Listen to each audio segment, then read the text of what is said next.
Good afternoon, Mrs. Lena. Hello, Rango. How are you? I'm good and thank you very much for joining me today in our little discussion.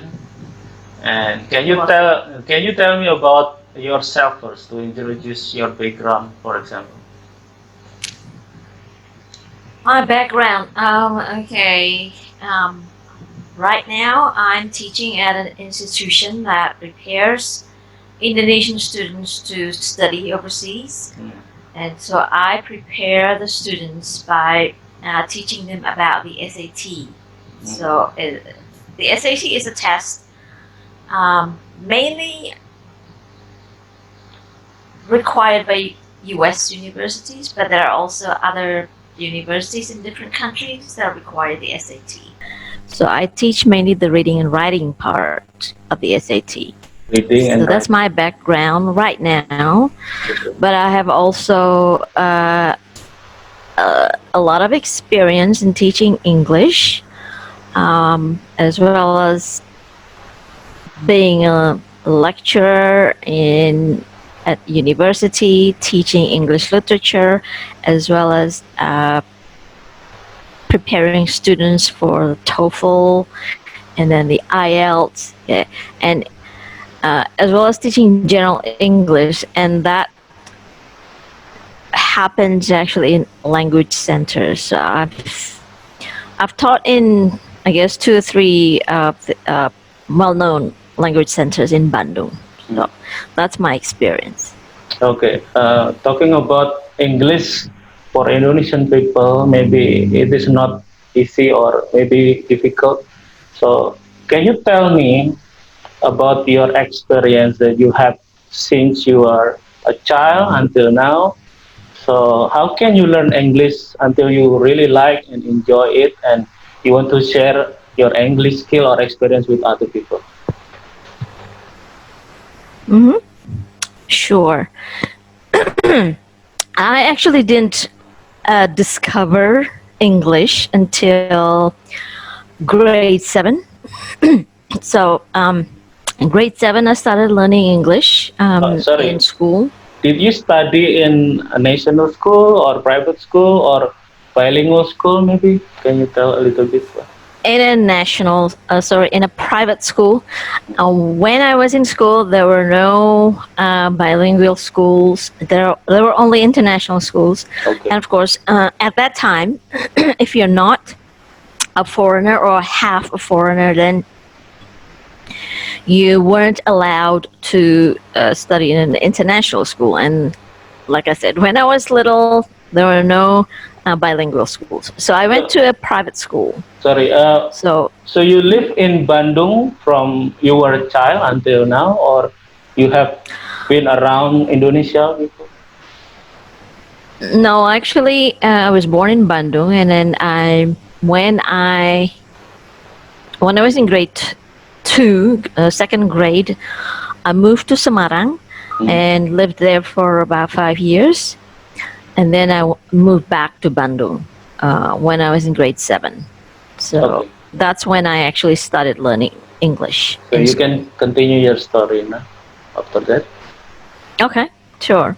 So grade 7, started learning English, and I think that was when I discovered that I liked foreign languages. So I thought English was fun. Mm. But then, of course, at school you only got the theory about grammar and things like that, and so not much practice like Mm. reading or even listening or even speaking. Okay, so it was mainly grammar. I did get good grades for English, Mm. um, and so I thought, okay, so I like this, and I think I'm pretty good at it. That's my thought. So I thought, Yeah, yeah. okay, this is cool. But then something happened, probably around grade 8, Mm. that changed the way I perceived English. Mm. Okay, so it happens when, okay, this will probably tell people how old I am, but when I was in grade 8, on TV, there was only TVRI, Yeah, one yeah. channel I only. remember. Yep. I don't know whether you remember that. maybe you're not that young anymore then, Ringo, if Only you do remember one that. television, right? Okay. One television channel. And my family, well, my siblings and I like to watch Little House on the Prairie Yeah, that's I like. on TVRI. Mm. And yes, so at that time there was an episode that one of the characters, a boy called Albert, he actually had a girlfriend, and Mm. then his girlfriend actually died. But when she was dying, she actually asked Albert to kiss her, and then there was no subtitle, of course, at that time. Because Yeah, yeah. what happened was usually there was like summary every about 1 minute after it happened. Then there was a summary. Okay, Mm. no subtitle. Mm. So um, and of course it was a summary, so it didn't tell you the details. But then the next day or the next week in school, my friends and I were talking about that episode, and then one of my friends said, isn't that funny that she actually said, kiss me, Albert," before she died? And I thought, I didn't hear that. How did she hear that? How was she able to know what they were saying? And so I was actually annoyed. I was a bit upset with myself because I didn't hear what the characters were saying on TV. So because you want to know So something more about it, right? yeah. So I thought, okay, that means my English is not good enough. So I thought, Yeah, okay, I need to do something.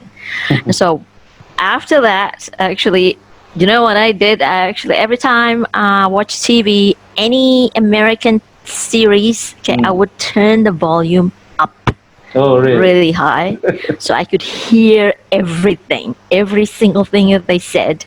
And Uh, so, and that's kind of slowly how I understood English. Like, mm. that was when the listening part began, okay, Mm. not just the grammar part.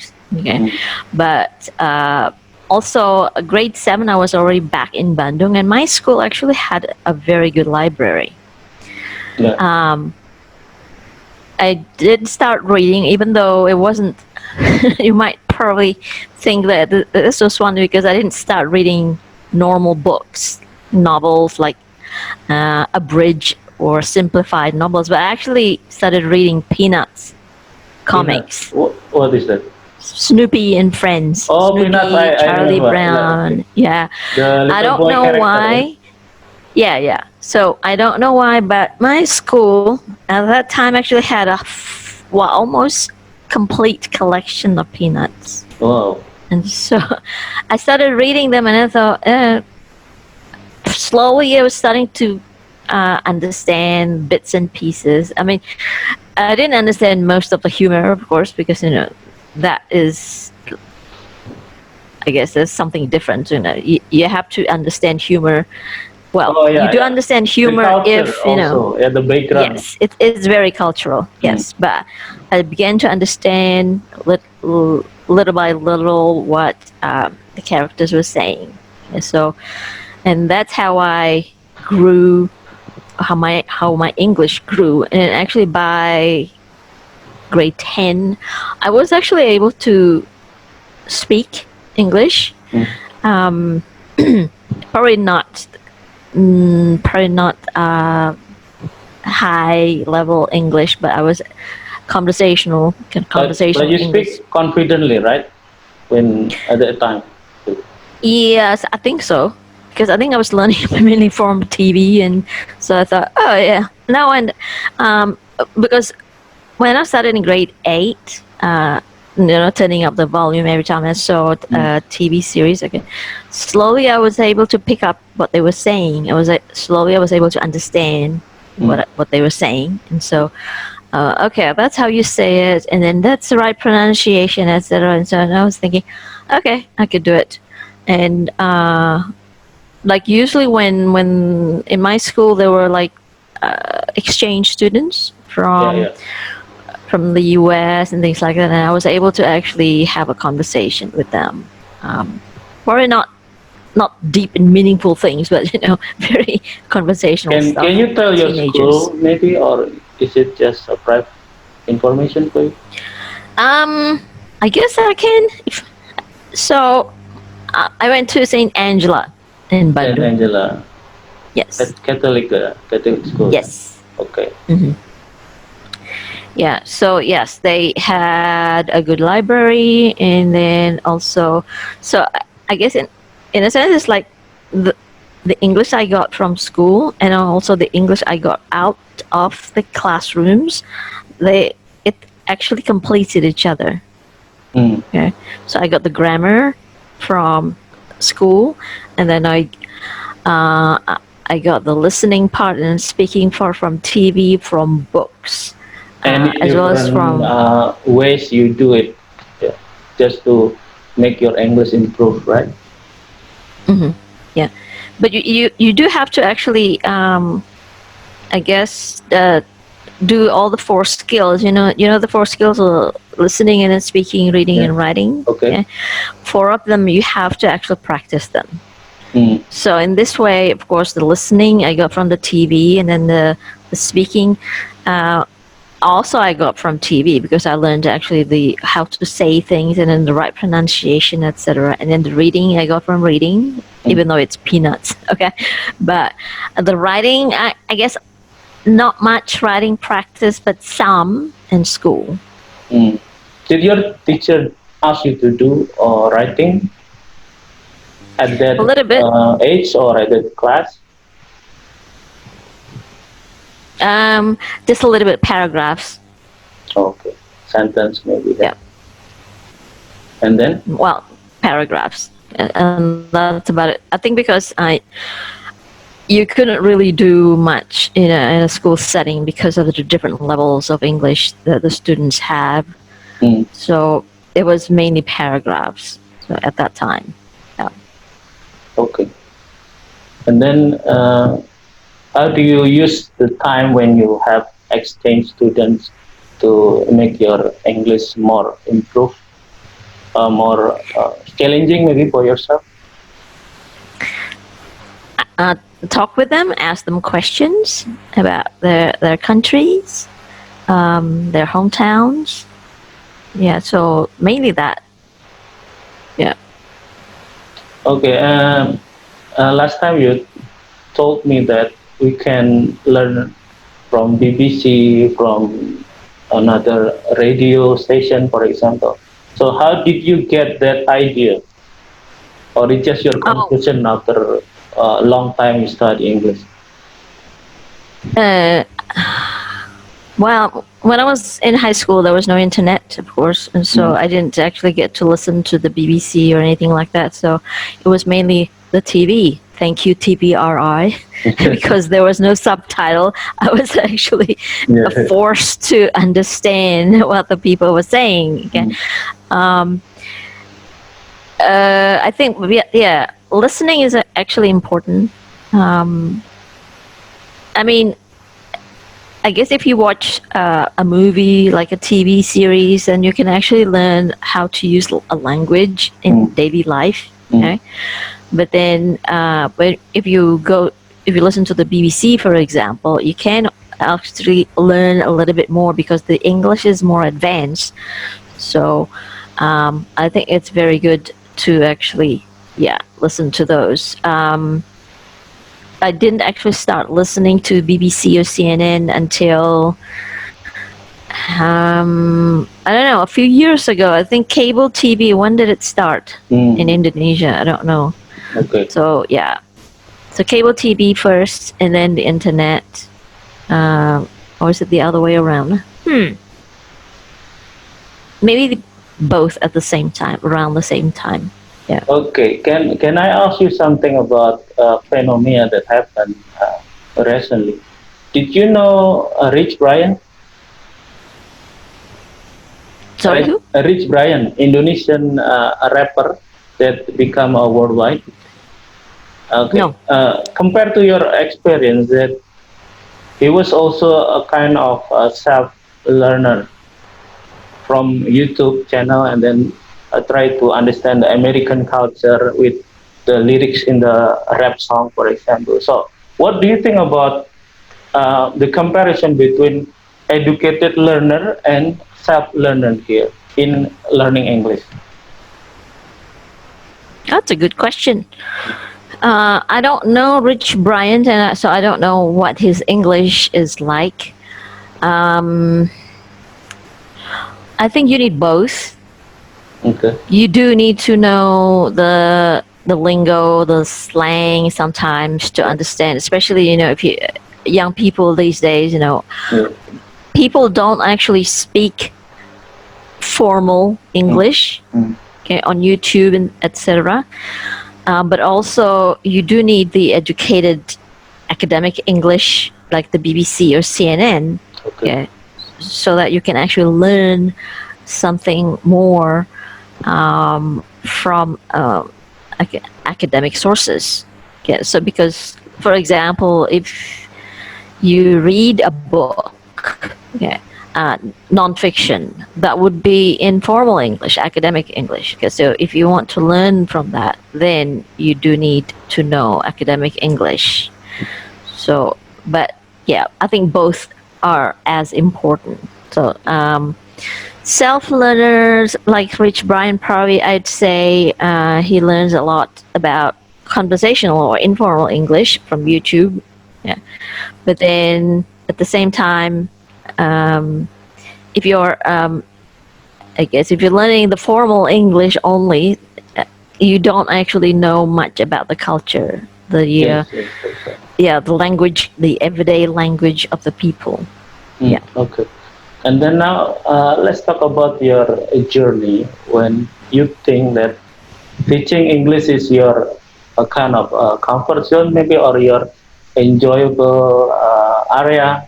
So, how do you get that, or when do you start it? Uh, well, and I didn't actually want to be a teacher when I was in high school and university. Okay. I didn't want to. I know I was when I was studying at university here in Bandung.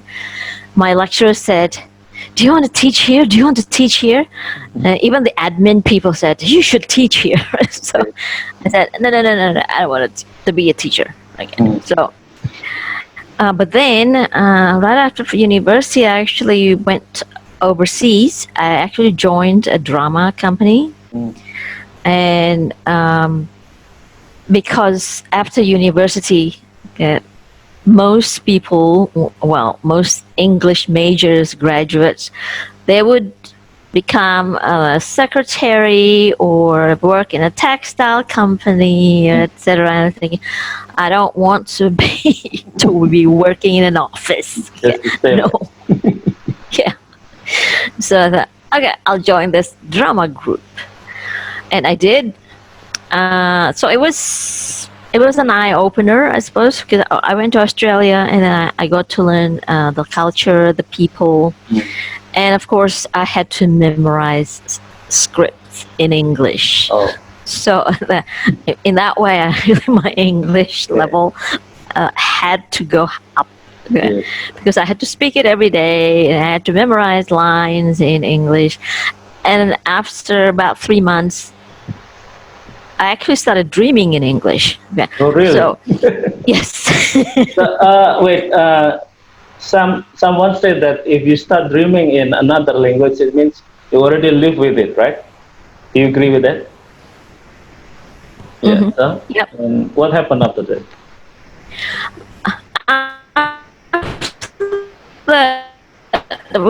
Because I like drama, I actually found that I enjoyed performing on stage.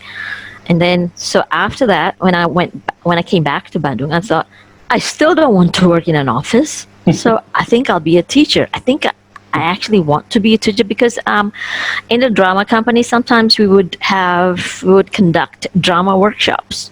Oh, And so I got to teach a little bit about drama. mm, And then when I came back to Bandung, I thought, okay, I can teach. I'd like to teach. Okay, it's much better than working in an office, yeah. sitting down all the time. So that's how I started. So I started in English language centers, small ones, and then and then I started teaching at the university, and so some of my lecturers said, "Oh, so you want to be a teacher now?" So they were a bit surprised because they were offering me, telling me to do it, but then I refused. But then all of a sudden, I volunteered. Hi, I want to be a teacher here. You still want to So refuse they that were, fact, right? yep. So they were surprised, but they were quite Uh, excited about it. okay. So And then talking about accent, you said that you lived in Australia in the past. What is the important thing of having an accent actually in learning English? accent, I don't think. Okay, let's see. Accent is actually secondary. Hmm? Primary thing, the most important thing is pronunciation. Okay. Pronunciation is important because English pronunciation is different from Indonesian pronunciation. Typically, for example, the stresses Yeah. in English words. Okay, if you don't have the right stress, then some people may not understand you when Mm. you speak English. Mm. Okay, with accent is actually, like I said, secondary because different countries, different areas have different accents, Mm. and so it is. Accent is something that you get used to after staying in a place for a while. Mm. Okay, so sometimes it is difficult because you're not used to it. So, for example, if you're more used to American accent, like watching TV, like Little House on the Prairie, okay, Mm. so you might be more familiar with American accent, but then again, even in the U.S., there are actually different accents again. So New York accent, for example, Southern accent, etc. Okay. Um, but yeah, it's something actually that you get used to after living in a place for a while. It does help you understand people, of course, if you can get used to an accent. Okay, so like for example, when I first went to Australia, the Australian accent is not the clearest, let's just say, because the Australians say that, oh, we actually don't open our mouths when we speak because there's so many flies in Australia, so that's why we get hey, good evening, yeah, Yeah. whatever. So Mm. there's that one, and then also I met some New Zealanders as well in Australia. They have a different accent again, and so it's like at some stage, like, okay, 6 months into the company, the drama group, I thought, okay, I think I understood everyone now. But then there's this New Zealander with his thick accent. I was thinking, I don't understand what he's saying at all. So, If you yes. just memorize the script, maybe you understand your part, right? But when you try to respond, the New Zealanders, maybe it's become more difficult. That's what you mean? I didn't understand him Oh, really? because of his accent. His accent, the Kiwi accent, is actually different from the Aussie accent. Oh, okay. Yeah. So accent is more important in understanding people, Mm. especially in areas where there are people speaking with thick accents, like Australia, New Zealand, Scotland, also in the U.S. as well, the southern part. So it's more about that. Okay. And the thing is, you don't actually. That's how do you say it? You don't pick up an accent naturally. Mm. Okay. I actually happen to be one of those few people who can pick up accents. I don't know, maybe if you're a good listener, maybe you can actually pick up an accent. Maybe because Australia was the first English-speaking country I went to. Mm. So when I went there, after a while, I actually picked up the accent Mm. because I was surrounded by Australians. Yeah. Okay? And then when I actually visited my university, when I was still in the with the drama group, my lecturer said, "You speak very Australian now." So it's I didn't realize it at that time, but Yeah. because I was surrounded Naturally, by yeah. the people. Mm. Yes, okay, but not everyone can do that. Yeah, yeah. That's a thing. So that's But why I said it's secondary. maybe the question is many Indonesian people, or be students or young people, try to imitate the accent, but it doesn't work well. So, what do you think about that kind of phenomenon? Maybe. Of course, it doesn't work well because you're trying to pick it up. Okay, let me tell you that I did have to learn American accent when I went when I went to the U.S. because my accent was too Australian. Mm. And so when I don't know, there's this thing about Americans; they actually love people with a funny accent. And so when when I was What do you mean performing by funny here? non-American accent, Non-American, okay. yes. And Mm. so when I went there, I had an Australian accent, and they were so delighted with my accent. And instead of listening to the message of the plays that I was performing, they were just talking about my accent. And so I thought, that's not good. Okay, I want them to pay attention to the play, to the Mm. messages Mm. of the play. Okay, so I thought, okay, I need to change my accent. Okay, um, I I don't know about. I actually have never heard anyone trying to copy an accent. But okay, there are actually so many things in an accent. Okay, Mm. the first thing I did when I had to change my accent was study the vowels, the vowel sounds. They are actually the most important. Okay, that's Follow. one. Yes, the vowel sounds, because Australian vowel sounds, American vowel sounds are different. So if you get the vowel sounds, then you have a solid foundation basically. Okay, and then there's also the rhythm and the tone, etc. Okay, and then there's also the consonant sounds. Okay, so consonant sounds not as important as the vowel sounds, though. Mm. Okay, so check the vowel sounds and then Pronunciation? the consonant sounds. Okay, because the thing is, Indonesian pronunciation and English pronunciation, they're very different. Okay, Mm. but if you get the basic pronunciation, like okay, for example, English consonant sounds are stronger than Indonesian consonant sounds, Mm. then you get that. And then the vowel sounds. Okay, English vowel sounds, long vowel sound and short vowel sounds. Indonesian vowel sounds are in the middle. So you got those basics, then you can actually start changing your accent. Okay, those are the basics. Okay, Okay. so probably what people are trying to do is just superficial. Mm.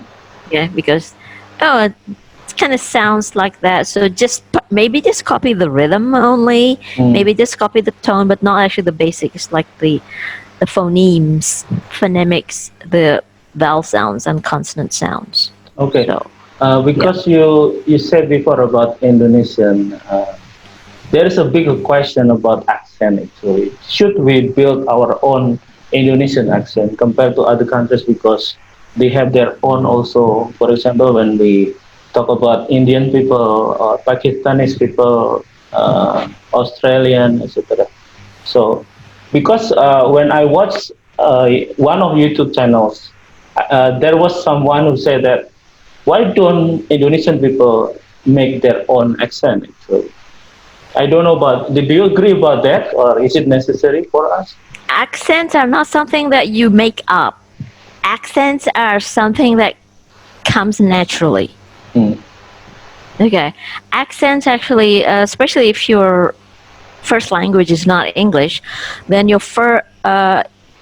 the way you speak English will be influenced by your first language. Yes, yes, that's right. And whether you know it or not, actually, Indonesians, when they speak English, they already have an accent. I Oh, can tell really? you that. Hmm. Oh, yes.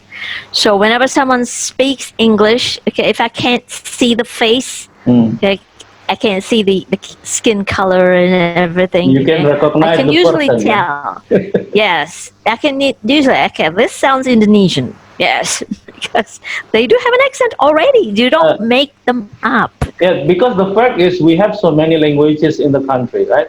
So Hmm. maybe Japanese, for example, like me, I use my own English accent, or the way I speak is different from another Indonesian people. So it's not too important for you. Pronunciation is the important one. So as long as you can be understood, okay, who cares about your accent? Yeah, I agree with you. Someone said that for speaking, as long as it is understood, it's enough. For Hmm. writing, as long as the grammar, so that's the point. Hmm. So what do you think about the core skills actually? What should we emphasize on? For example, you can describe about listening. What should we emphasize on? Writing, reading, and speaking. So All of maybe you them. have, yeah. Maybe All you of have them are your important. maybe you have your philosophy of teaching or learning English. Learning English, yeah.